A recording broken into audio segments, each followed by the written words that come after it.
Hey guys, welcome to Fun&gun. And in this one, I'm just going to go ahead and start off with, I just got my MWG 50 rounder in the mail. So I figured I'd load it up and go ahead and get a first 50 round impressions on it. It's a little hard to get that first round in, but hopefully that'll break on in. Let's see what we get here.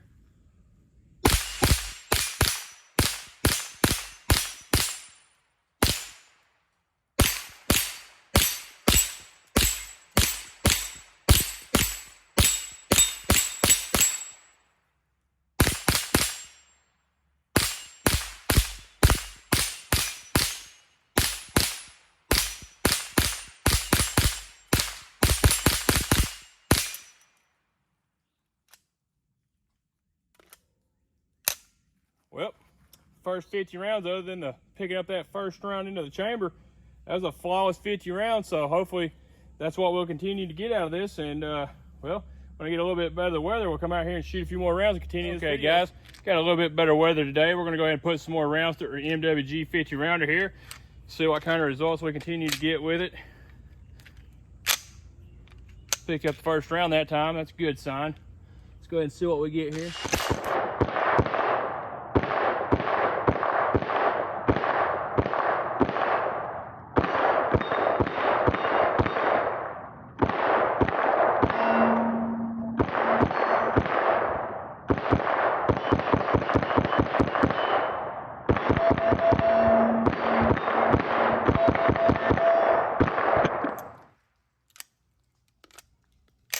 Another flawless 50 rounds. Let's see.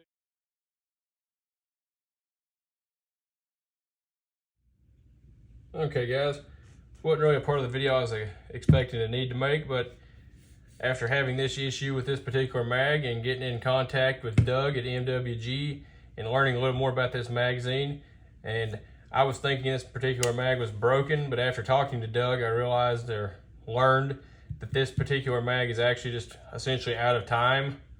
And you can actually, these mags are adjustable on the way how much tension you can put on them. He said that from the factory, they're set with 1.5 turns of tension on it, which we'll see in a second. And let's say, he said, if it's cold outside or you're running something like a machine gun or something like maybe essentially maybe binary, where you have a little bit faster firing rate, you may go ahead and put 2 turns on it to get proper feeding. But so this is my first time doing this, so we're gonna go ahead and do this together to see just how hard it is to actually get this back together properly. But see, the way he said to do this is you're gonna go ahead and we're gonna pop the belt off the track here. Just ease it on up. Don't want to mess anything else up here. See if we get that punch under there. Okay, we got our belt off, and then so the next part of the process, you're going to run your stopping block all the way to the top.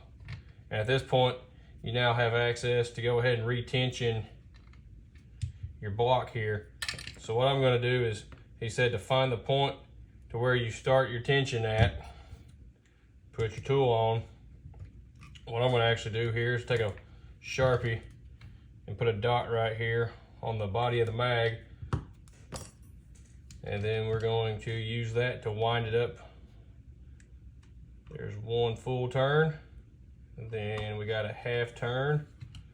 That's going to be a little tricky getting the belt back on here, it looks like, but we're going to go ahead. And he said once you get your belt kind of tensioned properly, you can use the actual teeth themselves to work it back on, kind of like a bicycle chain if it ever comes off.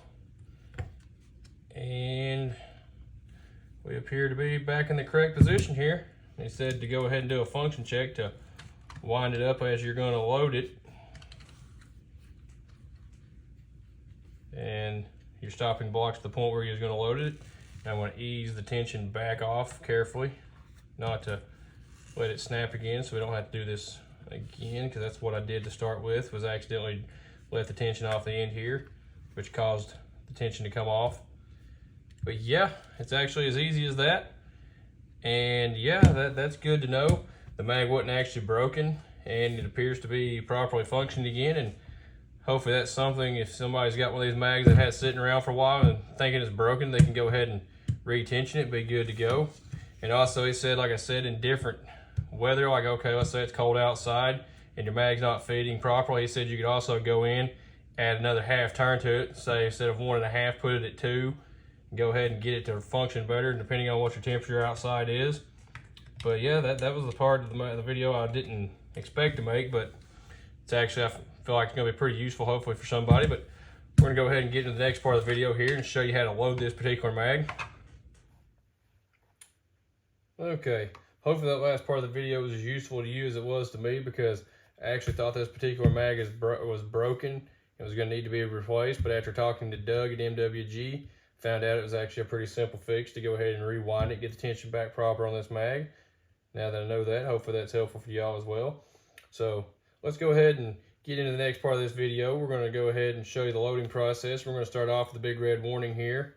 And now, where we're starting off right here is because I've seen a lot of people online talking about breaking this particular tab off of the back plate of the mag here.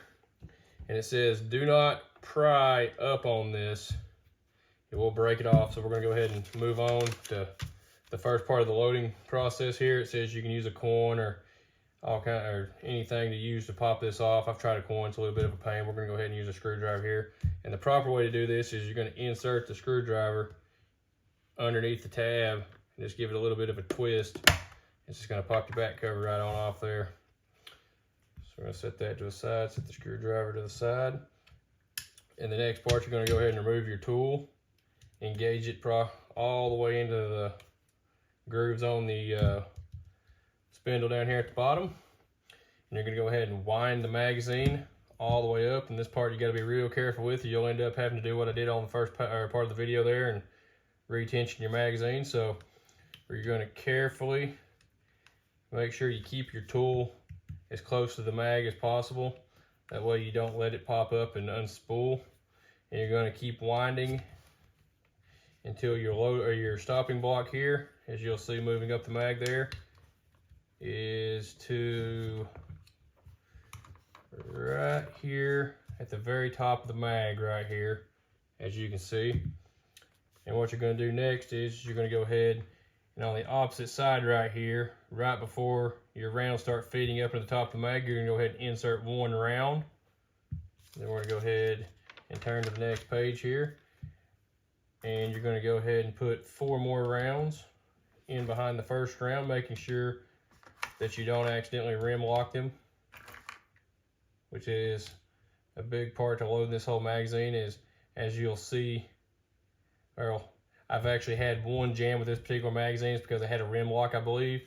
And now that I know that, you just got to be real careful with it. So we're going to go ahead and, this part you want to be careful with. You want to ease those rounds up into the top of the mag there. Take your tool back off. See here, we're going to go ahead and load 40 rounds all the way around back to your stopping block here. Let's go ahead and do that real quick here.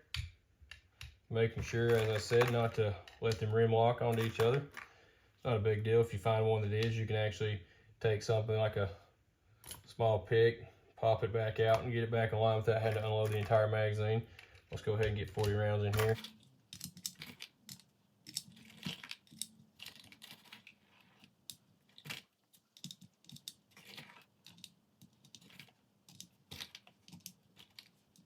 And when you start getting to this point of the magazine where you're starting to go around the curve here, you're going to notice the rounds kind of just fall a little bit more down into the mag.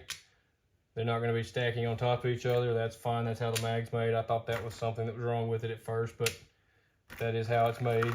Nothing wrong right there. So you're going to keep on loading around until you get to your other side here. And you'll start getting your tension back right about there. At this point, you want to go ahead and make sure that you continue to not rim lock them all the way up the opposite side of the mag here.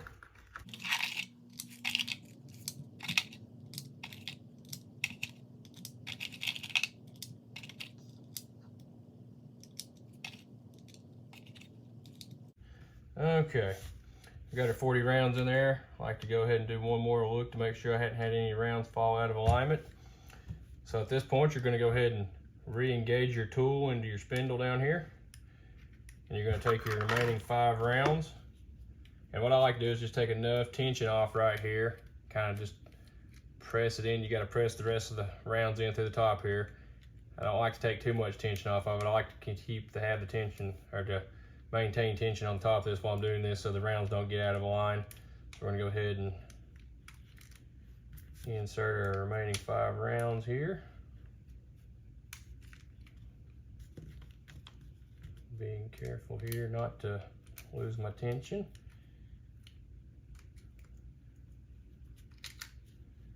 And as you'll see, that last round, just go ahead and get it stood up there properly. And see, right here's what I was talking about. We got 1 round right here that's popped out of alignment. You could go ahead and take your pick, carefully just readjust it there to where it's in line with the rest of them, so you don't have a rim lock right there. And we go ahead and turn the page here. And you're going to go ahead and insert your tool back into the body of your mag here. And the way you put the back plate is, you go ahead and start it at the top and kind of give it a firm push towards the top and down at the same time. Now you have a fully loaded 50 rounder here. And well, it has a process here to show you how to unload it. But I'm going to go ahead and show you my favorite way to unload this. And we're going to go ahead and test out where we rewound it here to see if we're still good to go. And we got it loaded up, and let's move on to the next part here. Okay guys, back out here on the range, we're going to test the 50 rounder again. I done went back in, and like I said in the beginning, I started off with 1.5 turns, and that was a little bit too much for my particular gun. It was dragging on the bolt, so we're going to try a turn and a quarter and see if that works well. Had a little trouble picking up the first round, not a big deal. So what we get here.